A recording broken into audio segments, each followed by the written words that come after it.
Տիկին Կարապետյանց երեկ փաստորեն Միքայել Սրբազանի վերաբերյալ վճիռը հրապարակվեց 2 տարի կալանավորում եւ հարցազրույցի համար, ինչպես այդ մեղադրանքում է նշում, իշխանության զավթման կոչ է հնչել։ Նախ գնահատական այս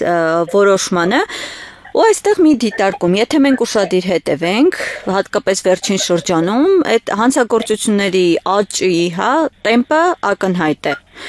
Հիմա փաստորեն ստացվում է, որ բուն գործառույթներ են, հանցագործները, ովքեր իսկապես պատժի են արժանի, շատ հաճախ մնում են դրսում կամ տնային կալանք, բայց այս դեպքում հոգևորականի, ով որ ընդամենը հարցազրույց է տվել 2 տարի կալանք։ Ինչ կասեք այս մասին։ Ես ավելի սուր օրինակ կբերեի, վերջերս մի դիտարկում էին արել գործընկերները, որ Սոնա Մնացականյանի մահվան հետ կապված 1 տարի 6 ամիս էին ընդամենը պատասխանատվության ենթարկել, բայց ազատ խոսքի համար կամ հայտարարած մտքի համար, անկախ նրանից համաձայն ես այդ մտքի հետ թե չէ, 2 տարի ազատազրկում, այն էլ մի իրավիճակ, երբ նախնական կալանքի հետ կապված հաստատապես կարելի ասել, որ դրա կարիքը չկար։ Դա որևէ կերպ հիմնավորված չէր, այսինքն չկար որևէ էլեմենտ, որը ապահովում էր կամ կարիք էր առաջացնում կալանքի տակ մարդուն պահելու խոսք էր,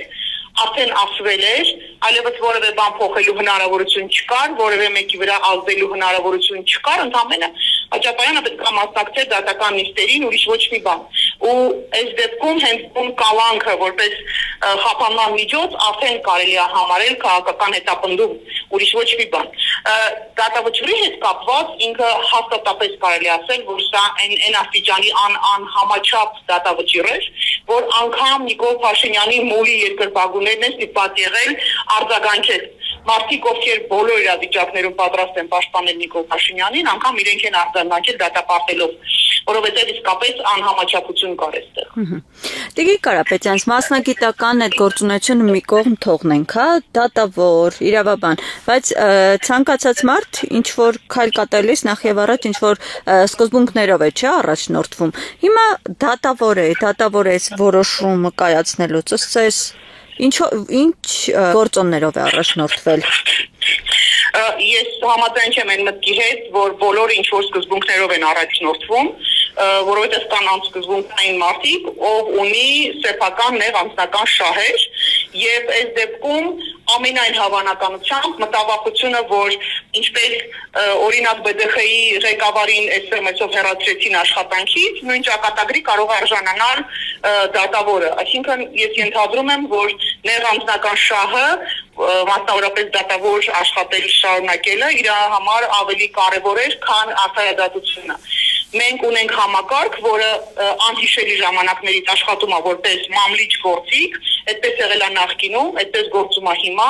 եւ ես ավելին ասեմ, ես դա արդեն երկար ժամանակ պնդում եմ, որ եթե հանկարծ Նիկոլ Փաշինյանը վերարտադրվեց, մենք ունենալու ենք այնպիսի համակարգեր, որոնց մասին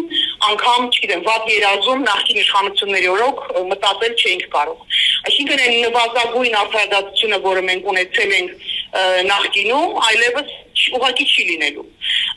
Ու ամեն հաջորդ քայլով Նիկոլ Փաշինյանը գալիս է դա ապացուցելու։ Դատարանի ամեն հաջորդ որոշում, ամեն անարդար հաջորդ դատական ակտ գալիս է դա ապացուցելու։ Եթե մեր հասարակությունը չկարողացավ ճիշտ որոշում կայացնել եւ ճիշտ դիրքորոշում ունենալ ընտրությունների ժամանակ, մենք բավականին լուրջ խնդիր ենք ունեցել։ Սա գիտեք, ապտակ էր Հայաստանի Հանրապետությանը եւ արդարադատությանը, առհասարակ արդարադատությանը, որովհետեւ սա արդարադատության հետ աղերս չունեցող process էր։